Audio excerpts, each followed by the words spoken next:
the thing is, it's like half the fight is good, half of it is super bad. I love this right here. They're moving so fast that you can't see them, and then there's like a fucking impact in the middle. That shit is cool, and then this, like a wide shot where you can actually see them moving and like stuff like that, right? That shit is cool as fuck. But then the moment they start doing these close-ups, it just goes out the window. Greetings, ladies and gentlemen. Welcome back to Solo Leveling. Season 2, Episode 8, I believe, yes. Now, before we get into the recap of the previous episode, I just want to mention real quick for those of you who are waiting for my link click reactions, they will come, don't worry.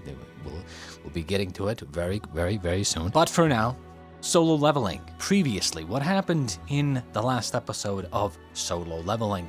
Finally, everyone learned of the 10th S-Class Hunter. Indeed they did. We learned a couple of things about his power, like apparently he can just summon his, summons, and then he can just kind of leave them. Whatever. And we left off with him facing off against this seemingly intelligent monster in the Hell Dungeon. So I guess we'll see what happens with that one. Regardless, let's just get right into it, shall we? Ooh, already fighting, eh? Already fighting.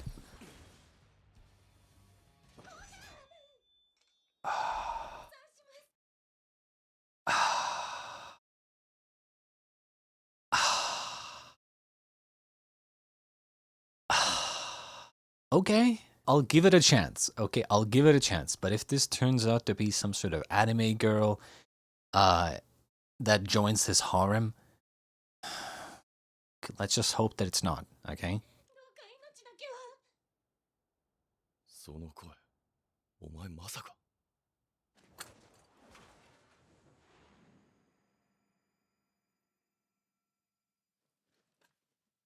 すみません、私たちの負けです。どうかお助けください。ナイトの役目は主君を守ることなので、私さえ無事ならみんな喜ぶと思います。私さえって。まあいい。 Okay, so this needs to have a reason, okay?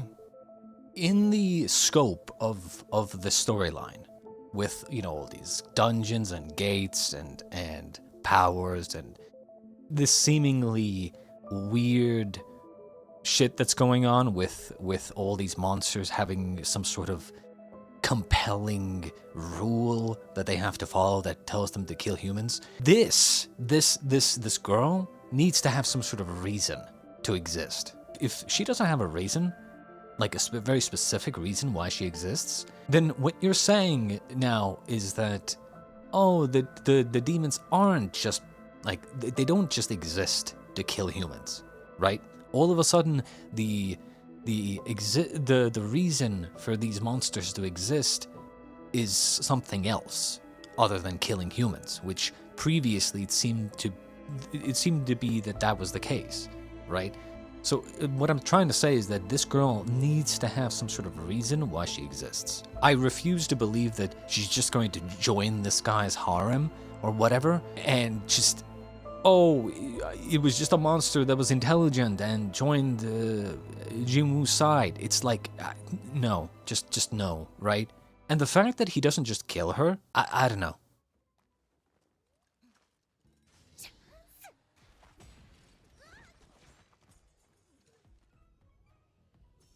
And she just, bear in mind, she just backstabbed them. Why isn't he just taking her head off and raising her as, as a summon? I'll tell you why. I'll tell you exactly why. Because we don't kill women, right?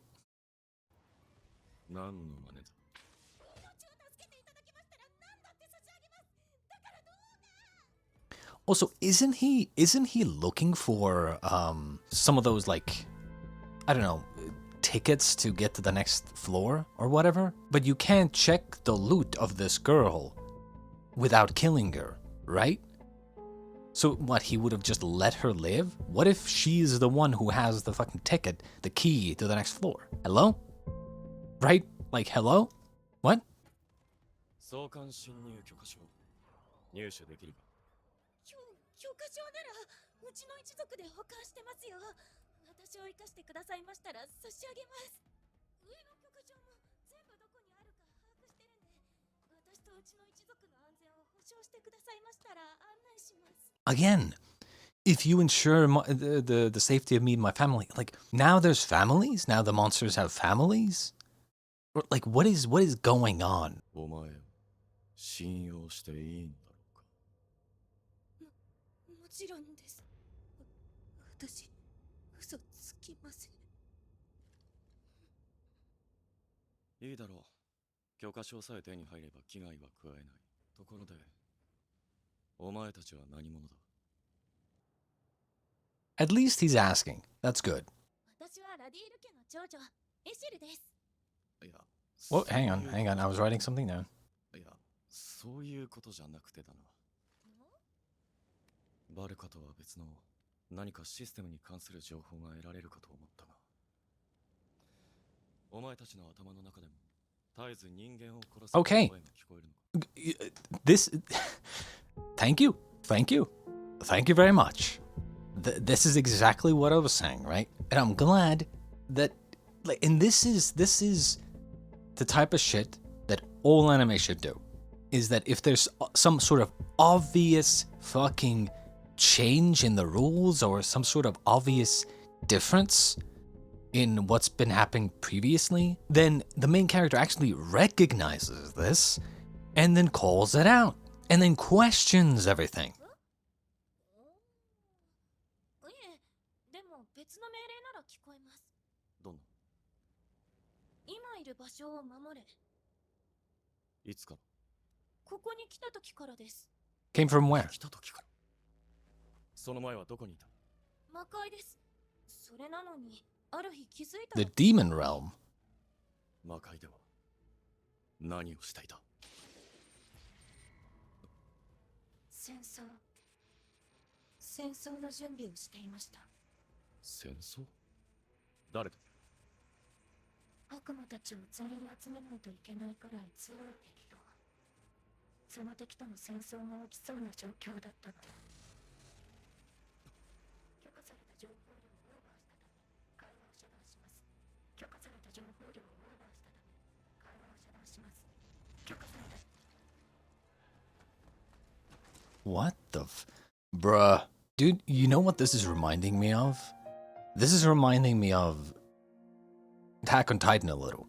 With, well, I'm not gonna spoil it, but, you know, past, like, the third season, right? It's like, I'm thinking, okay, she mentioned the demon realm, which means, in one of the previous episodes, I mentioned how these monsters or whatever, almost like, it's like they exist to kill humans, and they don't need sustenance or anything like that to live. And I still think that that is partly the case, but the question was always, how did these monsters get to these dungeons that are just completely like dead ends? You know, how did they get there? Well, someone must have put them there.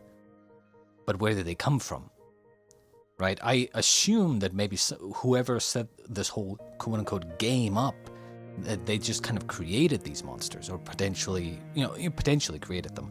But now we can believe that they are coming from this demon realm, and someone is essentially taking these creatures, these monsters, and then putting them into these dungeons, and then opening gates to the human world to have then humans come into those dungeons to kill them. For what reason, don't know, but at least now we have kind of an idea of where these creatures come from.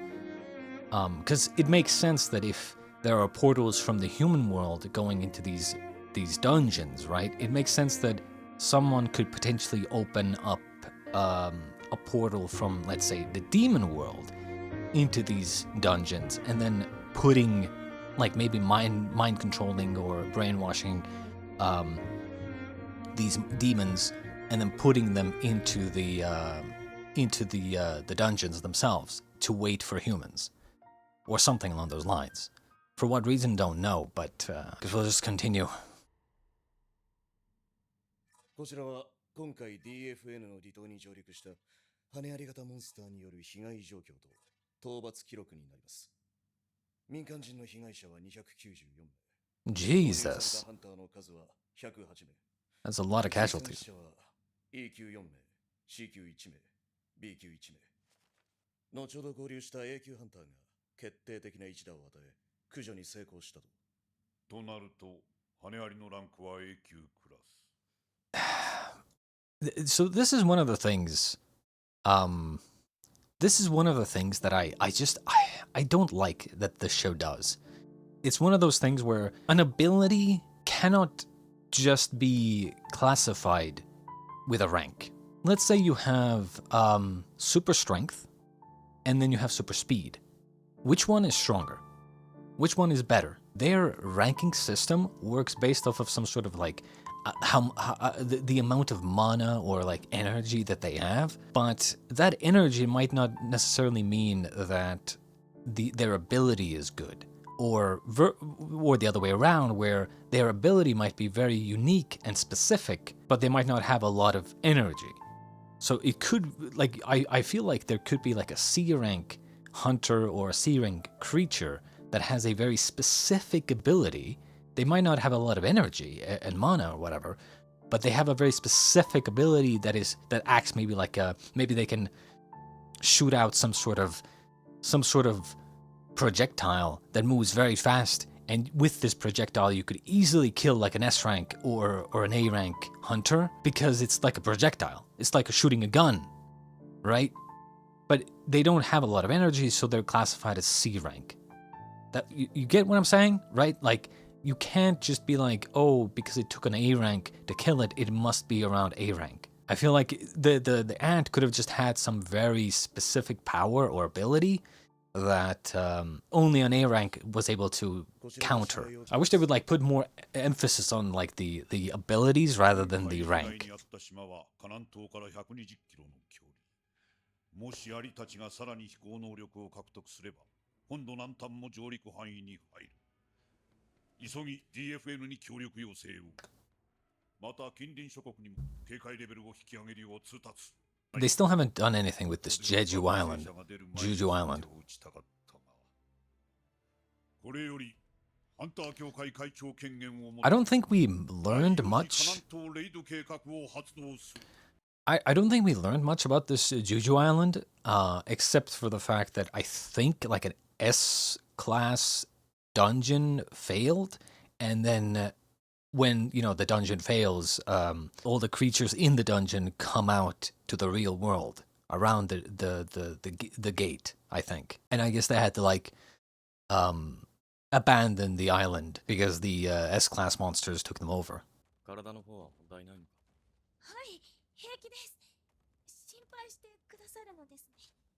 I mean, let's be honest. She's 100% a lot smaller than she was when she was fighting, right? With the helmet on. I mean, 100%, right?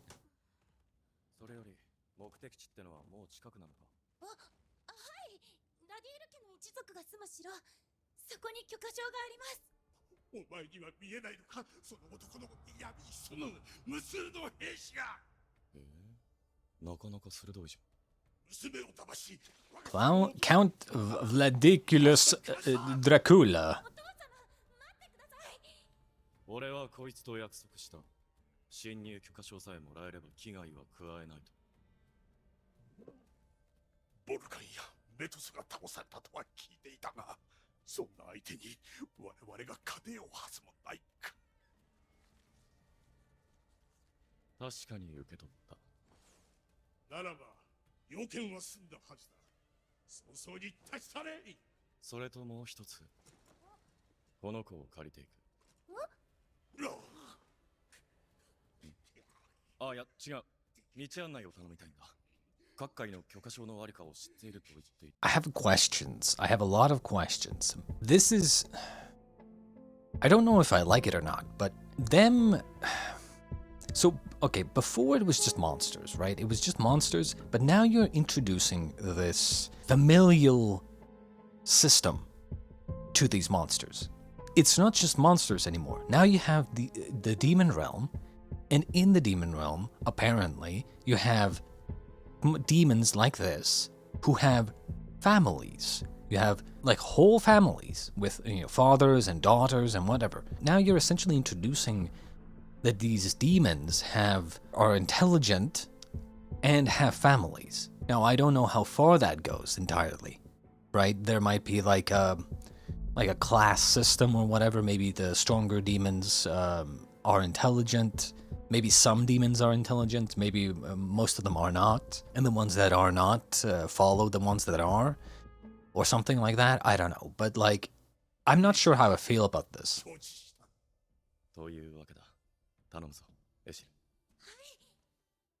And I don't like the fact that these demons essentially act like humans. But that's just kind of my own personal preference. Like a lot of anime and a lot of shows try to make the demons make any kinds of monsters or demons as long as they're humanoid, they end up acting like humans. It just feels too not thought out. Because obviously demons would be acting differently because they don't have the same human civilizations and whatnot.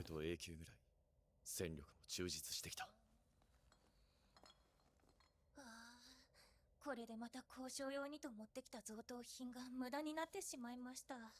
そのまま持って帰ればいいさ。そうはいきません。90階から上は広域族が管理しています。これまでとは比べ物にならないほど強いんです。Do they now drink as well? Do they need sustenance now? Or do they just drink for... Because those were wine bottles, right? Now I'm questioning all kinds of things. ラディース一族の序列を1位にしてやるよ。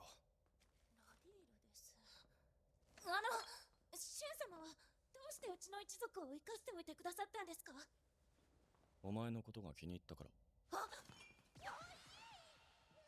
Yeah, I 俺はネジが一本抜けてるようなタイプとうまくやれるのかも。エシルはもう帰っていいぞ。I don't know how I feel about this. It just feels... ここから先は敵が強くなるんだろう。I don't know. Cringe. A little bit cringe. そんなんじゃないよ。大変だろうと思って。ご苦労様。ありがとう。私、最後までお供します。見てみたいんです。シュン様が何を成し遂げるのか。She was totally taller when she was fighting, right? I'm not just imagining that, right? She 100% was taller. Remember what I said? Remember what I said last episode, I think? About the biome? Thank you. See, it's like, dude, it's like the show knows what I want. Or perhaps I wasn't the only one who had these problems with the the first season, right?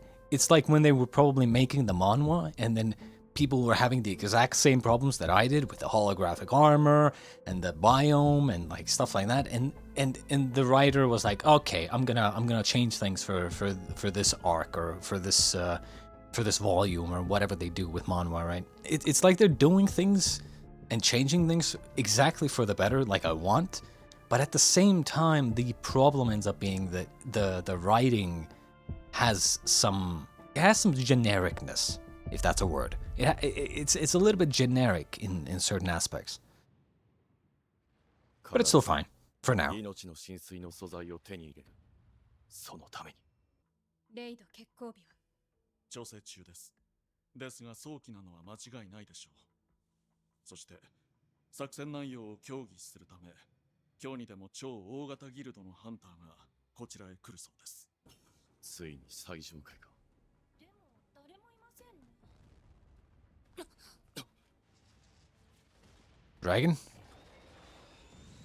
Dragon Rider.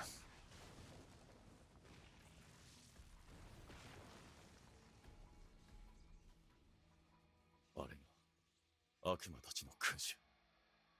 バラ。The Demon Monarch. こんなのに勝てるのか。先に身がそがれそう。エシルに感じ取れるほど。さて、飛ばれると厄介だな。ヒル。This reminds me of I don't really remember, you know, Soulsborne boss names, but this reminds me of I think it was Dark Souls 3, the Lightning Lord guy who rides in, you know, on the dragon, and then you defeat the dragon, and then you fight him on the ground. Reminds me of that. I'm pretty sure he had like a spear, I think.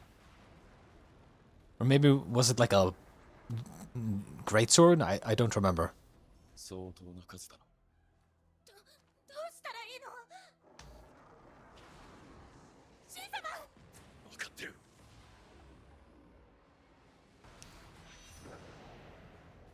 I mean, I would imagine at this point, this is the equivalent of an S-class raid, right?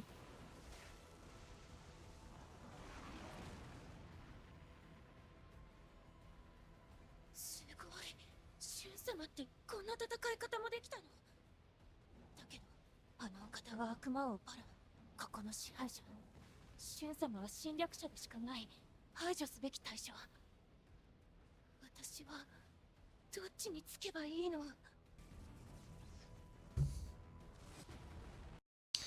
I just wanted to mention something real quick. Her saying, which side should I choose? That means, I mean, regardless of her choice, which we already know what side she's going to choose, the options don't really matter. What matters is she has a choice.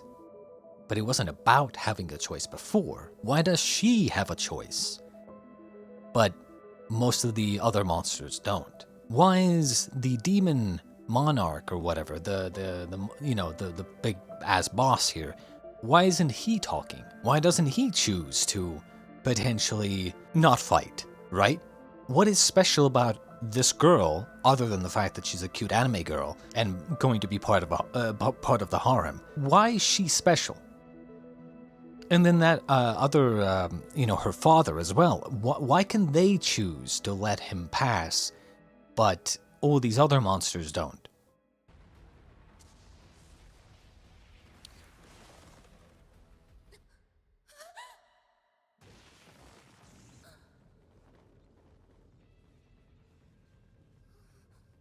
あれを食らい続ければすぐにでもマナが底をつく。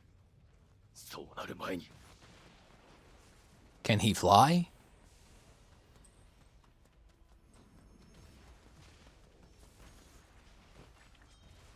まずは翼を。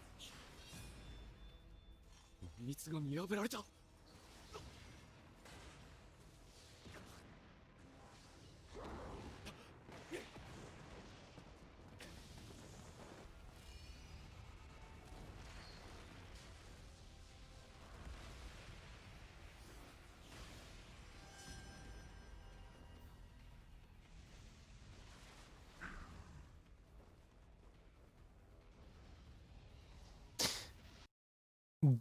Could you tell what just happened? Because I couldn't. What just happened? What is this? What is this? Don't know.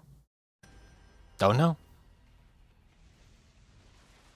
Because the question is, like, if Jinwoo had some sort of long range like that, why did he even need to go melee before? Why did he need to jump up in the air and then attack him with melee before if he had long range like that? You see what I mean? And it's funny how we didn't see what happened or what ability he used or anything like that, right? やっと降りてきたか。ずっと見上げてると首が痛いから助かるよ。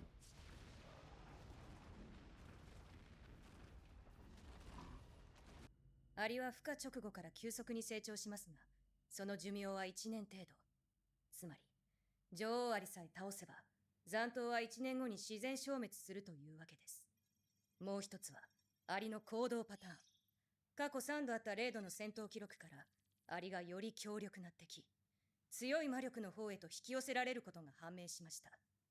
今回は、その性質を逆手に取った作戦立案となります。Smart. Also nice to see that they're taking previous experience into account.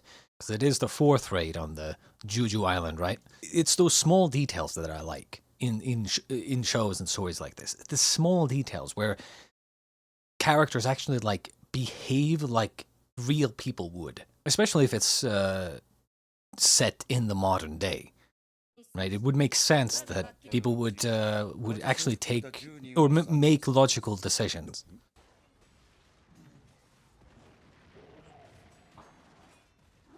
王女もマナを回復する暇がない。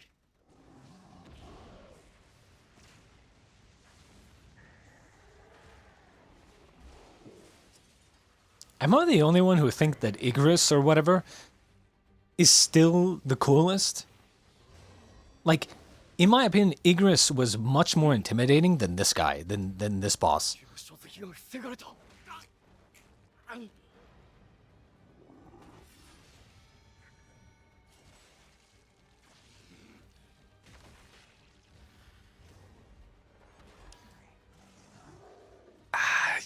You see, come on, you don't need so many close-up shots that I can't tell at all what's going on here. Legitimately, if you look at this, I mean, I'm clicking around in the scene, and like, look, what are these shots? What is going on? What is going on here? I don't know. What here? And these are all just in the same scene.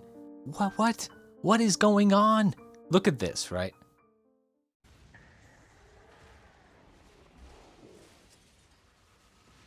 He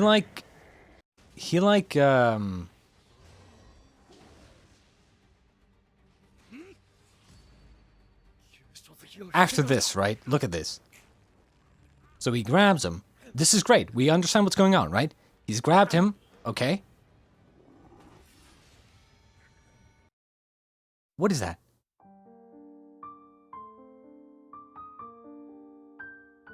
Legitimately, even looking at this, I can't. I legitimately don't even understand what's going on. So this is the boss. I assume to the right, he's holding Jinwoo. This seems to be the hand of one of those high orcs. And then some sort of blue... Oh yeah, there's this guy here, I guess. I'm not really sure what he's doing. I can't really tell. I literally can't tell what's going on. Okay? So this is good. Okay, I understand that he stabbed his arm. Okay? Okay, so here... Again, the camera is way too close. At least I kind of understand what's going on here. This guy stabbed his arm from underneath. Okay, his right arm. Okay. And then all of a sudden this happened. And bear in mind, when you look at them like cut by cut, you know, when you look at them like frame by frame like I am doing now, then we can figure out what's going on. But you have to understand, these cuts, these frames are it's just a couple of frames. And when you're looking at it all together, it is just way too fast and way too snappy to the point where and way too close up for you to recognize what's going on. I feel like if most of these shots weren't so close, if they weren't such close-up shots, we would actually understand what's going on. It would be so much easier to understand what's going on. Like, see this right here? Okay.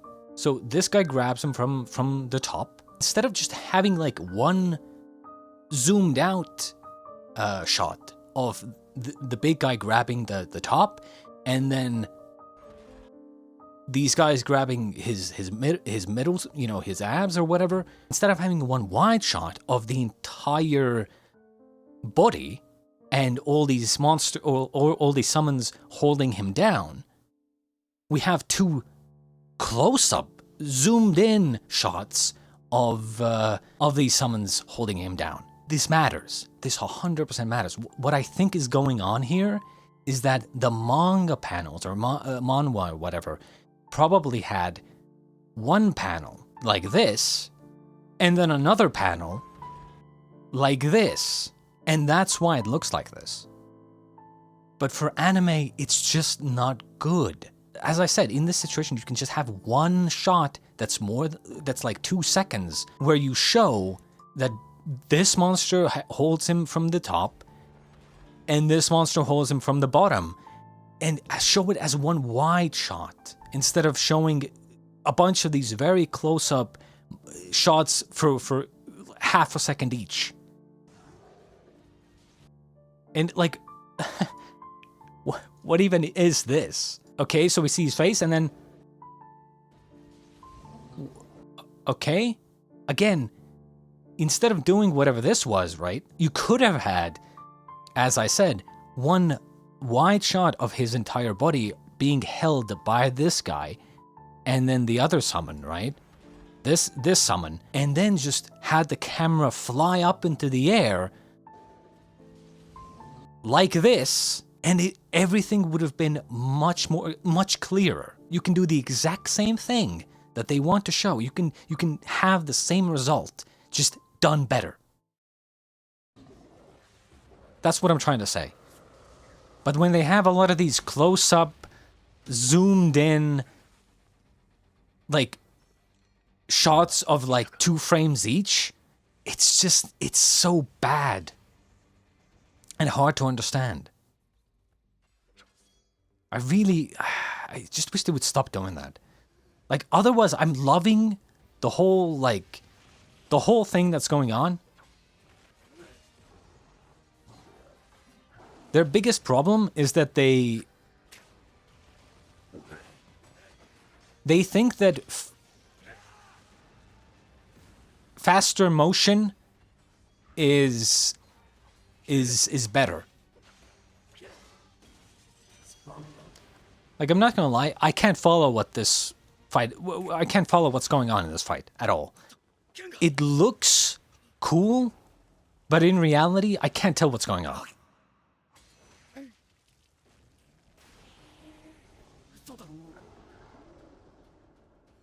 Yeah, let me guess. Of course, the fucking girl is going to do something, right?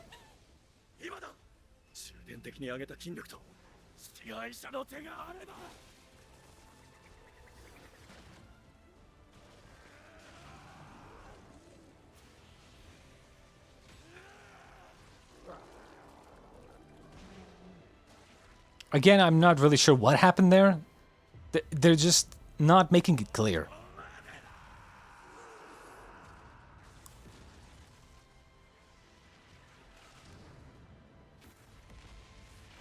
So he just punched his head off. And then the head exploded into a nuke. Classic. Classic. That's just classic, isn't it? Just another day at the office for Mr. Jinwoo. I'm gonna say this right now. The fight sucked. 100%. It's not the animation. A lot of people think... When I talked about this, I think... in the last fight against the high orc boss or whatever, people think that I think that the animation is bad. The animation is not bad. If you think that I'm talking about the animation, you're missing the point. You're misunderstanding what I'm talking about. Their animation is good.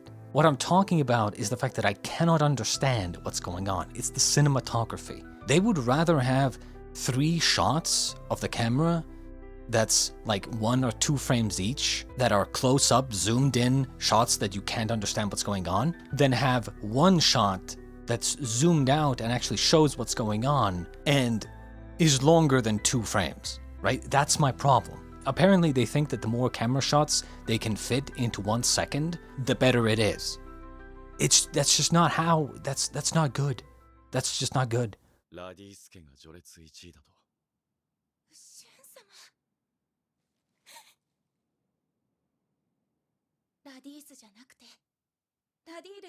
I mean, the thing is, honestly, to me, the best parts of this episode were not the fights. Surprisingly, right? You would think that the fights would be the main thing that I'm hyped about, but I'm sorry. Like, shit like this. You look at this right here, I love, okay? But shit like this, I don't love. At this point, I don't think I even need to like go into it anymore. Like, if you don't really understand what I'm talking about when it comes to the fight scenes, you know, it is what it is. I don't think I can explain it any clearer than that, but than I already have. But yeah, ultimately, it's the problem is the composition of the fight, right? How it's put together. I'm sorry, like, you should not have. How do I even explain it? Look at this. Just look at this, okay?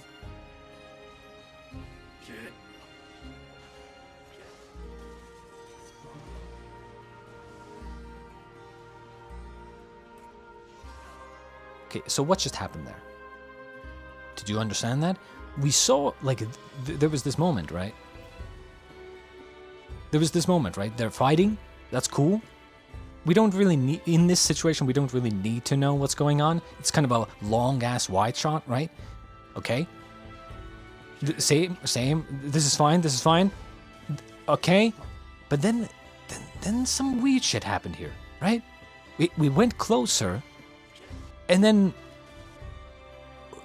it's like very, very close up now, and then it's like their blades were like holding together or something. I'm not entirely sure here, because it was like 2 frames. And then something happened here, right? Like he started doing something. I'm not really sure. It's just a blue light starts glowing somewhere. And then again, I'm not really sure what's going on here. Like, what's going on? I don't know. It's just a blue light somewhere. And then he's like blocking something, and then his weapons fly out.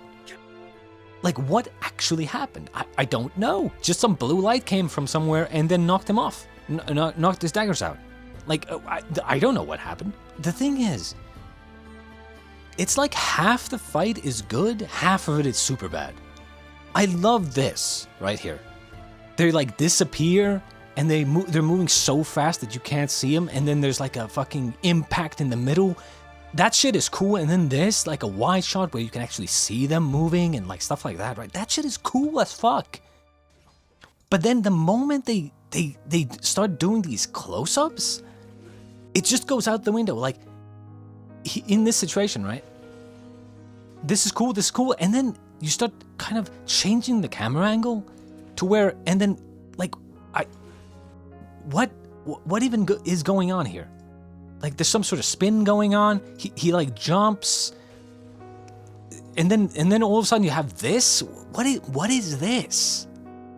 It's like the fight doesn't flow at all. It just doesn't, and it's so disappointing. It's so disappointing. Again, the animation is good. It's just that the composition of the fight is just trash. It is what it is, unfortunately. Still, I mean, cool episode. They definitely got me thinking with this girl. But I guess we'll see what happens with her next time. I hope you enjoyed episode 8 of season 2 of Solo Leveling. Fight not as good as I would like it to be. The composition, the cinematography, just, it's not there. I don't know. It's just unfortunate, you know? I just wish it was clearer. It is what it is. But I will see you next time in episode 9 of season 2 of Solo Leveling next time.